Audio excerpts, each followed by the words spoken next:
Yan, kakalasin na natin itong Joy-Con. Tatanggalin natin yung mga screw nya. Ito may screw dito.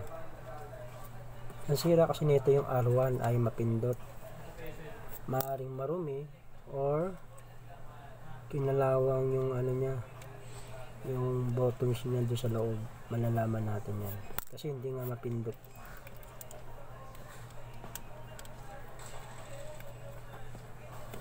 Tanggal na natin, silipin natin. Ay wala na, tanggal na.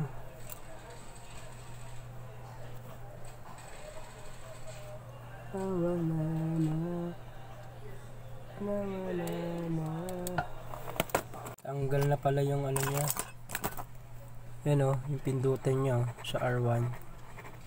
Kikita mo yung board o. Kita ko yung board ha. Yan o, dito yan eh. Tanggal na talaga. Ito yan. Natanggal. Kailangan ikabit.